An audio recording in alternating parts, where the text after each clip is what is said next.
Today's guest calls himself one of the world's greatest failures, but his track record tells a little bit of a different story. From failed auditions, trash movies, to building 7 and 8 figure businesses, where he exited 2 of them, and also co-founding one of the world's top marketing masterminds, Kasim has scars and lessons that every entrepreneur can learn from.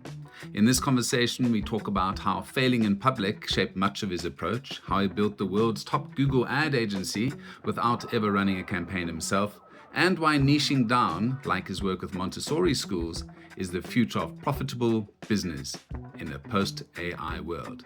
This is a raw, unfiltered look at resilience, timing, and the power of vision. And here's my conversation with Kasim. Awesome, you did. Kasim, born in Albuquerque, which he very kindly calls the armpit of America. Yeah, Raised I by don't a know if blind, it's single mother, no silver spoon and no safety net, and that's going to come in important a little bit later. He dropped out, failed early, and failed at a whole bunch of things, not just on the first attempt, but on third, fourth, etc. attempt. So he's done acting and modeling and 80 trash films. Those are his words, not mine. And he likes to call himself one of the world's greatest failures. But there's a kicker. He's turned all of this chaos into real wins. He's built 5, 7, and 8 figure businesses, exited 2, and co-founded what many consider the world's top marketing mastermind. He's also the author of You and Google, a #1 international bestseller in marketing and advertising. He's created Digital Marketers Paid Traffic Certification and named as one of the top 50 digital marketing thought leaders in the US. So, I mean, this guy's done it all. So, you've got all the scars to show for it. Let's get into it. So, from acting to entrepreneurship, just tell me, when was the moment when you said, fuck it, I'm not going to be an actor? I have that sad, pathetic personality that enjoys attention. And that segued well into entrepreneurship. So I got my fill when I started speaking on stage. And the thing about speaking versus acting is you make money speaking. You don't make any money acting. And to be honest, dude, I just got old. You know, like after a while, it was weird when I was the 30-something guy at the audition with a bunch of 20-somethings. You know, you start to realize, like, maybe I should give this up. So it just slowly died. Maybe if I make enough money, I might find my way back into it. I'll play Charlie Bronson and cast myself as like the action hero in films that I don't belong in. We'll see. Well, I was thinking that's the logical next step, because now you can pay people to make trash movies. That's right. Yeah, I make my own trash movies. I don't have to wait to get cast in them. But I've seen you've got quite a lot of YouTube videos out there, and I was listening to a really nice one, which I stole a couple of questions from, and it was with a chap called Josh Nelson, and he's got lots of energy, very American. I was listening to that and thinking, man, that sounds very American. So I was trying not to have the same energy and the sort of television sales aspect in this episode. But have you been able to take some of your acting skills into your YouTube journey and into your social media journey, or how's that worked out? Dude, I think for anybody that wants to move into being a creator, go take an improv class. That's really helpful. It's helpful to be able to occupy the space, be comfortable with silence, take a moment and just live into whatever awkwardness may manifest itself. There's nothing more cringe than improv. If you've never been to an improv show, or if your buddies ever invite, like, it's horrific. And they're always bad until they get amazing, right? Like, so improv doesn't even have a 1 to 10 scale. It's like 1 or 10. And most of the shows you'll go to are 1, and you'll never be in a good one yourself unless you're, a literal improv genius, and most of us aren't. And once you've failed at improv, it makes everything else, like you can just hop on a podcast or shoot a YouTube video or do an Instagram reel, because nothing matters at that point. And you've failed so miserably and so horribly. It's like being stripped naked in front of your high school class while shitting yourself. You know what I mean? Like you just can't get any worse. And hopefully that doesn't scare people off, because I think it's a really worthy endeavor. But it teaches you how to fail publicly. And that's what being a creator is failing publicly on a daily basis. Well, I played the classical guitar, and I wrote some of my own songs, which I thought, these are pretty good. Let me go and play this at a improv, at a live mic. and God, that was awful. I invited Yeah. all my friends, and it was the worst. It was literally, I was so bad, I stopped during a song Oh and no. started again. That's how Good bad for it was. you. Can you imagine that? And it was because I'd never played with a real microphone before. It picked Mm. up every single thing that I was doing, and I didn't realize actually how bad I was until I got onto stage. So, unlike you, I never got onto stage again to play the guitar. But I have watched enough Kill Tony to laugh at others' misfortune and just see some wonderful experiences there where people who have, you know, put themselves out there have done really well. So yeah, Yeah. definitely What's the, that the kid's name? Ari something? He's my favorite out of Ari Kill Tony so Shafir, far. he's great. Yeah. No, it was the young Oh no. man, the Estonian. Oh yes, the Estonian guy. No, he's great. But I remember my first episode where I heard Hans Kim, and I had goosebumps when I heard when he was doing his performance. It was very weird. It was like seeing a star being born. It was quite Oh, I weird. And gotta then go at the Google end, that. man, it was amazing. And then I mean, there's the redhead guy, Montgomery. They're just some marvelous characters on there. So that's one of my favorite shows. And part of it is the enjoyment of seeing people failing because Yeah. it's not you. Yeah, it's like, the Got Talent TV shows. You want to see the winners, but you really want to see the losers too. There's, the sadomasochism in us. But it's quite amazing when you think about the percentage, and it's not even the Pareto principle there with the 80/20. It's sort of what it is, that one in a million, and the Yeah. majority of people are pretty awful, like me at playing guitar. Really, I should not be in front of anyone playing anything. But then there are those people who have just got that, who obviously have practiced and worked hard, or probably it's their thousandth performance and they finally crack it. Did you feel that it was like that with your business? Did you win from day one? Did you have the world's best agent YouTube? I mean, sorry, Google Ads agency from day one, or was it after day 6,018? Yeah, it's such a perfect segue, Nicholas, and the perfect analogy. If anybody's listening to this, I think you nailed it. Success in endeavors like that is one in a million. But it's not one person in a million. It's one attempt in a million. Now, you can choose to be the person that makes the million attempts. And then you're effectively, and forgive the hubris here, you're guaranteed success at that point. If you try a million times, show me someone who hasn't made it. It's Malcolm Gladwell's 10,000 hours.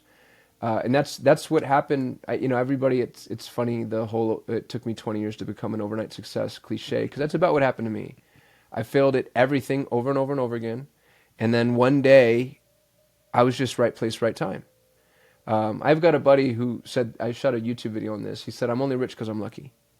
And I got real curious about that because he's the most intentional human I've ever known. He's a brilliant mathematician, and he's got a very significant net worth. I don't know if he wants me to air him out on live TV, let's say, but I dug into that. I was like, bro, what do you mean? And he's like, I was right place, right time, and I stayed on the field. Most people go out on the field and it rains, or they get hit, or they get booed, or they lose, and then they just run back into the locker room, let's say, to stick with the analogy, and they never come back out onto the field, or they never get back up on stage.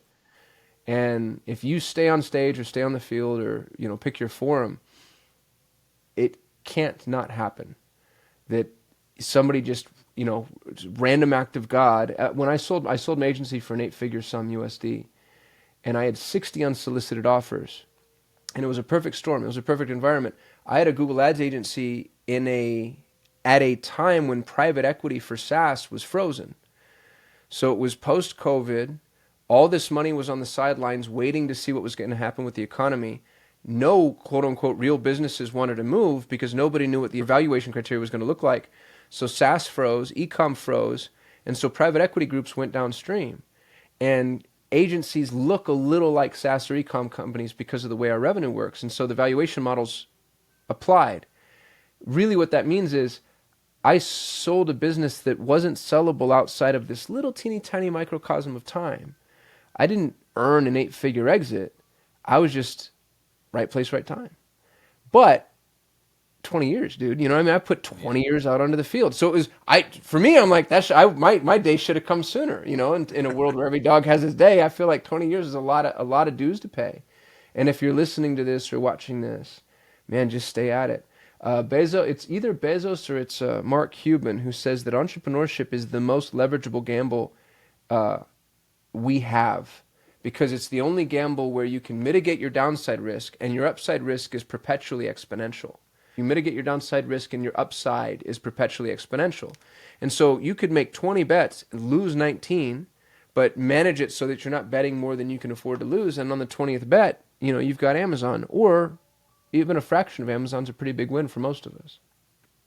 Well, there are a couple of really cool sayings around this, and one of my favorites is, I don't know if you follow golf, but there's a really wonderful man and golfer called Gary Player, and he just sunk a putt from an extremely difficult position in a bunker, and the commentator said, "Wow, you must feel great. You're so lucky." And he says, "Well, the more I practice, the luckier I get." Yeah. And he'd spend hours and hours and hours in that bunker doing that exact same shot from multiple different areas.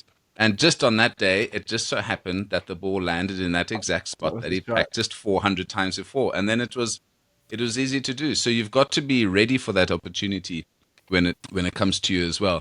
Now, let's talk a little bit about the pivot that you've done in your businesses, because you've gone from selling Google ads. And the one thing I wanted to ask you is Google advertising is quite technical. So I'd like you to take us through the deepest technical aspects of Google ads, and especially, can you explain the coding that goes behind the algorithm behind the Google algorithm? I can. Yeah, I brought my whiteboard here to put the algorithms down for you, Nicholas. That's the fun open air conspiracy is I built the #1 ranked Google ads agency in the world. I've never run a Google campaign myself end to end in my life. And I wouldn't know how to, and I wouldn't be good at it, you know. And I think that's the miracle of entrepreneurship is entrepreneurism isn't fulfillment, you know. And Steve Jobs is probably the best example of that, but Elon Musk is another good one. Steve Jobs wasn't a developer; he didn't build anything, and Elon Musk didn't start PayPal, Tesla, SpaceX, but he made them what they are because he had the vision for them. So I think as the entrepreneur, vision that's our endeavor. That's the lever that we pull, you know, and the stronger the vision, the more successful I think that the entrepreneur becomes. But yeah, I don't run Google Ads campaign. I appreciate you shaming me. So one of the reasons I wanted to ask that question is that typically that kind of thinking happens when you are brought into an organization as a leader. So you'd be brought into a company that has specialists and they need to grow, and they bring in somebody who's a managerial specialist. How on earth did you build a business where you didn't know what was necessarily, if you hadn't run any of this campaigns? So when you started out, what was the thinking there, that you weren't a specialist in this? Did you outsource? Did you bring in right partners? Because when you're starting out a business, unless you started with a lot of cash in your pocket to bring in all of these fantastic people to help you, talk to me a little bit about the start of your journey. Yeah, it's a fun story. The Google Ads was an add-on that I didn't want to provide. So I had an agency that was a full funnel agency, which means we did everything for everybody. You know, and there's web, and there's software, and there's video, and there's social, and there's SEO, and there's content, etc. And I have a mild technical acumen, or I did at the time. It's been so long. So I could tinker with code, and I could, you know, hack WordPress, and I could figure most things out. SEO was my favorite because it was really opaque, and so it was hard to prove that I was doing it wrong, which I really liked. There's very low accountability, and I had clients who were like, "Look, you're doing everything for me. We need PPC too," and that was tough. You know, PPC even back then was hard, and so I outsourced it to another agency, just to shut them up. To be honest with you, and I did it at very low margins. And what was interesting is, cascade forward. The only service that was predictable in terms of both success and revenue was PPC. Everything else, and when I looked at it, it's because I was trying to do it. When you're the chef, you can't be the entrepreneur. So if you own a bakery, don't bake. because you can't be both. And while I was trying to be the one hacking together WordPress or creating the social posts or doing their SEO, I wasn't working on my business. And then with PPC, that line of my business just grew because it was so easy. It was like, oh, I sold a customer and onboard to them, sold a customer and onboard to them, and customer has a problem, go yell at them. And it wasn't even me that identified this anomaly. It was he eventually became my business partner. I brought in an employee. He's one of the smartest people I've ever worked with in my life. His name's John Moran. He's now the greatest Google Ads mind in the world. And he told me one day, he was like, dude, we should only sell PPC. And I'm like, I hate PPC. Why on earth would you say that? And he's like, and the line was, I'll pay $1,000 to yell at those guys. And that's all, I'll get paid $1,000 to yell. That's all that we were doing is the people were giving us $1,000, or we were charging $1,500. They were charging us $500. So we're putting $1,000 in our pocket. And then if anything goes wrong, we go and yell at them. And I think if you're a young entrepreneur trying to figure out how to crack the code, fulfillment is a commodity. And it's pretty easy to go find people that are good at what they do that don't know how to sell it. As a matter of fact, I think that's most people. Most people are good at what they do and don't know how to sell it. Most freelancers especially. So go find a freelancer or a small company that you really believe in and just rep them. That's the best way to start your business, because now you took the most arduous part of the business, the framework, and you solved for it. And now you get to go figure out marketing, sales, authority building, contract negotiation, onboarding, et cetera, et cetera, et cetera. And then you build your business as you go. When we had 60 clients, most Google Ads agencies grow to about 20 to 25 clients. We had 60 clients before I brought Google Ads in-house. We were, in agency terms, we were a massive shop, and we were still outsourcing, 100% white label. And I only brought it in-house because my vendor blew up. If it were up to me, we'd have stayed with them forever, because it was just so easy. Although when I brought it in-house, my margins went through the roof. We went from 15, 20% margins to 40% margins. We doubled because we were able to just bring on so much efficiency. Yeah, well, I love that concept. And myself I'm more of the sales side. So from the vision, one of my favorite terms whenever I do interviews and I see on CVs and I see on their descriptions, visionary founder, my eyes do a bit of a rotisserie chicken. But in terms of what I like doing is I like seeing the opportunity in a client and then bringing these partners to solve the problem. And I think where my business is going in the future is going to be exactly that. And something you mentioned in your interview with Josh was give away as much information as possible. And I totally believe in that. Give value, because 99% of people aren't going to buy your product anyway.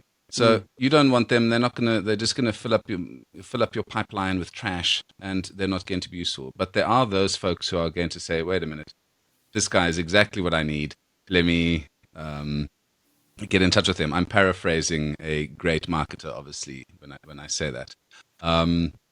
So that is going to be my thought process going ahead as well. The business that I was very interested in of yours was about Montessori marketing and talking about niching down. I love Montessori. My kids went to Montessori. I'm completely in love with the method, and I take it you've got kids, and hopefully they go to a Montessori or went to a Montessori school. I have two little boys, and they both go to Montessori school. It's fantastic. Yeah. Talk to me about niching down and use your Montessori example. I think that especially in a post-AI world, if it scales, it can't be profitable by definition, because scale is efficiency, and efficiency is commoditization, and commoditization is the protraction of profits, right? It's like, what would you call it? The compression of profits. And so all of these endeavors that people are embarking on that, can experience massive degrees of scale, unless you're $1 billion corporation where you benefit from the scale, I think it's a flawed model. What I'm encouraging people to do now is go find the areas that don't scale, the niches, the micro niches. What's cool about Montessori is it's not schools. It's not private schools. It's not private preschools. It's, private Montessori preschools. If you Google it, there are 3,000 Montessori schools in the United States. Adjusted for margin of error, that's zero. That's the type of niche that a private equity group would, roll their eyes at. They do the rotisserie chicken thing. They're like, you're out of your mind. We're never going to touch that. And that's what you want. You want to stay beneath the radar of private equity, billion-dollar organizations, anybody that has all the firepower, because, man, are they gobbling up the whole world. And I really like those little micro niches. You can provide way more value. The more specific, the better, because it's the same business model effectively. You can provide that value at scale, and the margins are amazing. It's not like another agency where if you have 50 clients in different industries, you really have 50 different businesses. But if you have 50 clients in the same industry, you get to dive deep. You get to go really understand their model and who they are. And it helps when you love them. Like you said, you have a heart for Montessori. I have a heart for Montessori. So helping Montessori schools for me is like, I would do it if, to be frank, it wasn't meant to be this massive, profit-seeking venture. And the fact that it turned into a really profitable business is quite the surprise, quite the fringe benefit. And I think this could be replicated in every micro niche that exists, probably 2 or 3 times. I've got every English-speaking Montessori school at this point is probably in my community, because we have such a large community and we give so much value. But I think we have less than 200 paying clients. So if there are 3,000 Montessori schools and I built a 7-figure business off of 200 of them, you know what I mean? Like you could have 9 more of me and we still would only have 2/3 of the market occupied. There's a ton of room for people that want to niche down. It's when these business owners come to me like, oh, I help women in business. And I'm like, well, that's half the world. So why don't you know what I mean? Like, why don't you, and it's okay to start broad. I call it the hourglass of niching. You start broad because knowing it's stupid though. You start broad knowing this is a mistake. The way I did at Solutions 8, I had all these services. And then you start to narrow down as you see signs of life. Well, that didn't work, and I don't like doing that, and this does. And then you get to this apex where you're like, oh God, it's something hit. I have an offer that's resonating with the market that I can actually fulfill on. And once you kind of end up in that little trifecta, that's a really solid place to be. And then the reason it's an hourglass is because it can taper back out if you choose to. So, in the very beginning, we were just doing Google Ads for Montessori schools, and then we did Google Ads and websites, and Google Ads and websites and CRM and content and SEO and, et cetera, et cetera, et cetera. So the expansion opportunity yields itself after you've really kind of defined yourself as a category king. Those customers come back to you and they want just about everything. I could offer bookkeeping for Montessori schools at this point because they trust me.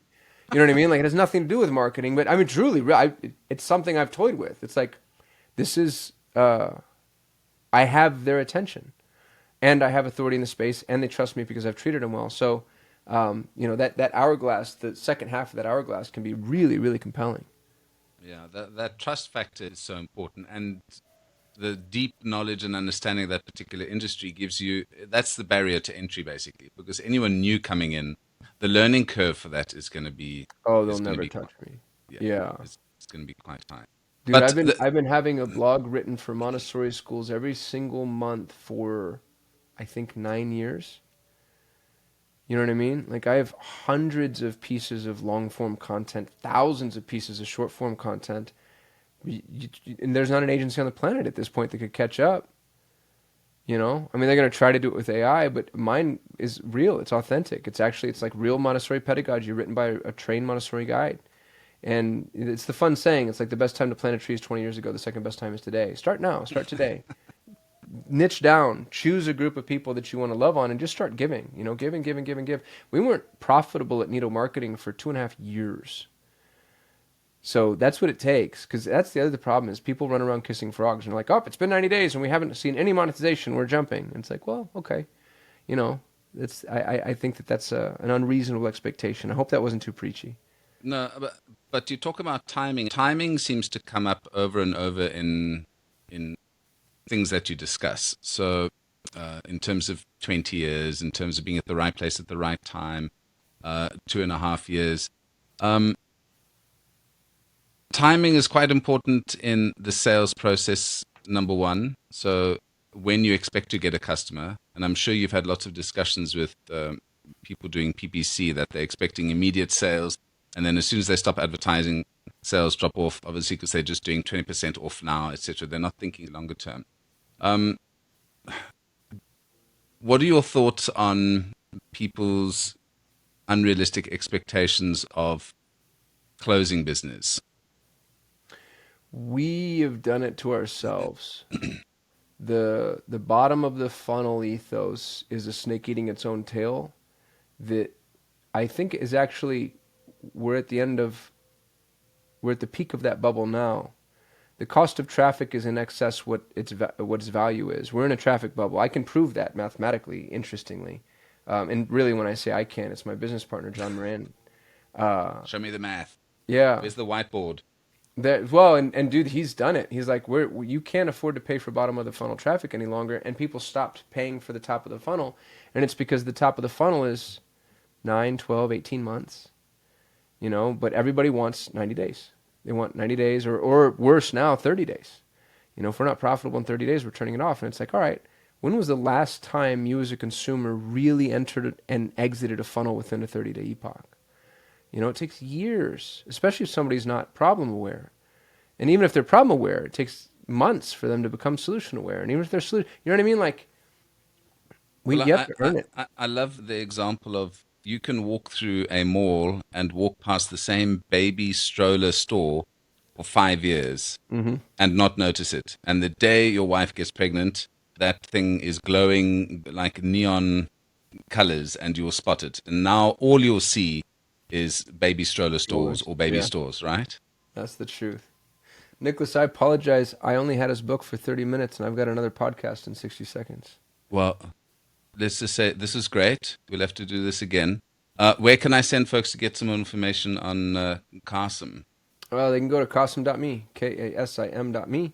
All my hot links, all my businesses, all my socials. Would love to hang out, be buddies, all that fun stuff. Let's do it. Thanks, Kasim. This has been awesome. I appreciate you having me, man. Thank you.